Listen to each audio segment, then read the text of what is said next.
September 24th, 1869. The New York Gold Exchange. The price of gold has been climbing for days. This morning it opened at $145. By mid-morning it has hit $160.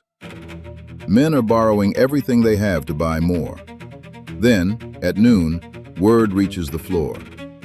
The United States Treasury is selling gold. In minutes, the price collapses.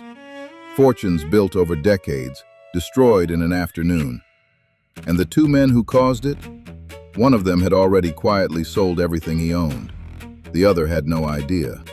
Jay Gould and James Fisk were the most dangerous partnership in American financial history. Gould was small, wiry, dark-bearded, and almost pathologically cold. He had made his fortune manipulating railroad stocks, buying distressed companies, stripping their assets, selling before the collapse. He once said he could hire one half of the working class to kill the other half. Fisk was everything Gould was not. Large, flamboyant, theatrical. He wore a Commodore's uniform he had no right to, kept an opera house, and treated Wall Street like a stage. He was the public face.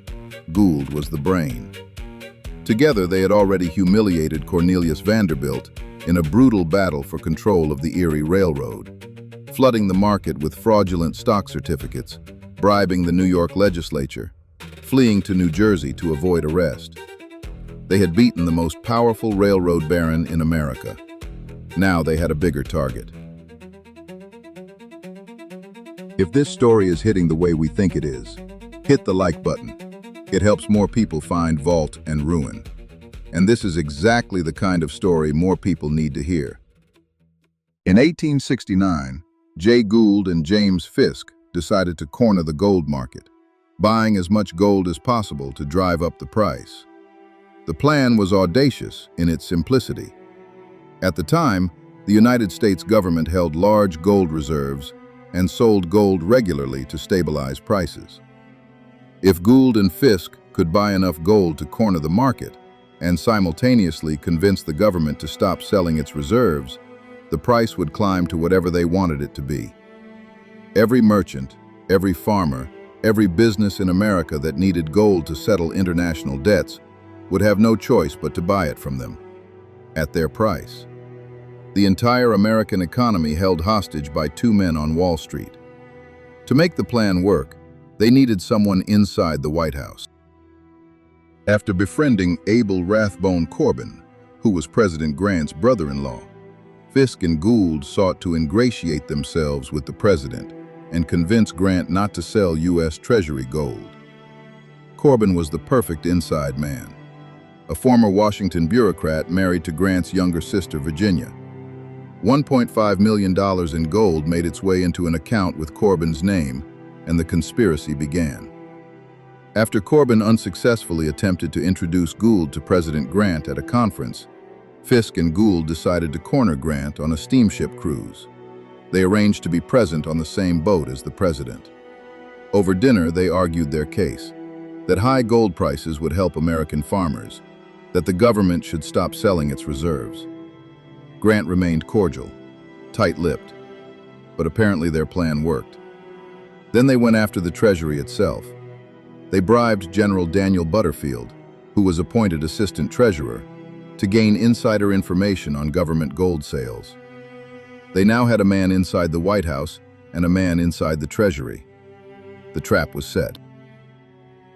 Starting on September 20th, Gould and Fisk had started to buy as much gold as they could. Just as they planned, the price went higher. Day by day, the price climbed. Merchants and businessmen who needed gold to settle international debts were being squeezed. Every dollar they paid went into Gould and Fisk's accounts. The gold exchange floor was a frenzy. Brokers working for Gould and Fisk screaming buy orders across the floor.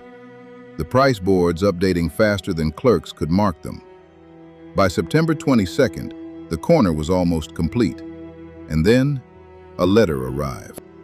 Gould's shopping spree continued until September 22nd, when he learned from Abel Corbin that the president was on to them. Corbin had written Grant a letter looking for assurance that he remained firm on his non-interventionist gold stance. And the note had finally aroused the president's suspicions that his brother-in-law might be involved in a gold scheme. The president had the First Lady Julia Grant write Corbin's wife, his sister Jenny, informing her that the president was very much annoyed by your speculations. You must close them as quick as you can. The First Lady of the United States writing to her sister-in-law to shut down a gold conspiracy. Gould was stunned. But in true robber baron fashion, he neglected to divulge the new information to Fisk or his other partners. Instead, when the buying bonanza resumed on September 23rd, he began secretly selling off as much of his own gold as he could. While Fisk kept buying, Gould was quietly getting out. On the evening of September 23rd, President Grant met with Treasury Secretary George Boutwell and granted him permission to break the suspected corner by selling $4 million in gold. The next morning, September 24, 1869, Fisk was still buying. Gold opened at $145. Within hours, it spiked to $160. The floor of the gold exchange was bedlam, men screaming, orders flying. A feeding frenzy driven by Fisk's brokers still convinced the corner would hold. At about noon on Black Friday, word got out that the Treasury had sold $4 million in gold. Within minutes, the price of gold plummeted, and investors scrambled to sell their holdings. Many investors had obtained loans to buy their gold. With no money to repay the loans, they were ruined. The price collapsed $30 in minutes. Men who had borrowed everything they owned to buy gold at $160 now held gold worth $130. The losses were catastrophic. Across the country, merchants, exporters, and farmers who had been forced to pay inflated prices for gold during the corner found their businesses destroyed. Gould and Fisk hired the best defense available. Favored by Tweed Ring judges, the conspiratorial partners escaped prosecution. Among those who lost big on Black Friday was Abel Corbin. The wily Gould escaped disaster by selling his gold before the market began to fall. Gould had quietly sold everything while Fisk kept buying. He made money on the corner. He made money on the collapse. He walked away wealthy. Fisk, who had been buying on Gould's behalf while Gould was secretly selling, raged publicly about being betrayed, then quietly settled.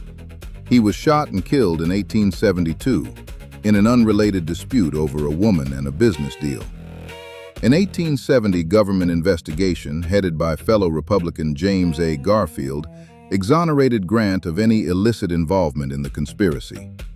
Daniel Butterfield, the bribed assistant treasurer, was removed from his post. Corbin, who lost his gold position when the price collapsed, lost his investment. And Jay Gould? Jay Gould went on to accumulate even greater wealth. He controlled the Western Union Telegraph Company. He owned more railroad track than any man in America. He died in 1892 worth $77 million. Nobody went to prison. The Black Friday gold panic of 1869 was the most audacious financial crime in American history. 2 men, 6 months of planning, a president's brother-in-law bribed, a Treasury official corrupted. The entire gold supply of the United States nearly cornered, and when it collapsed, the men who caused it walked free. The men who trusted the market, who borrowed to buy gold at $160, lost everything.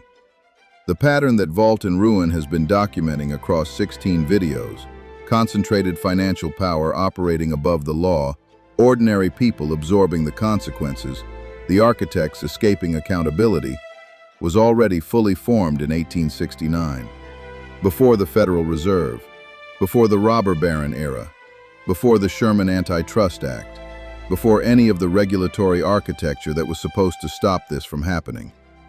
It was always happening. The vault gets richer, and somewhere, always somewhere, something else is burning. Subscribe to Vault and Ruin. We go where the money went.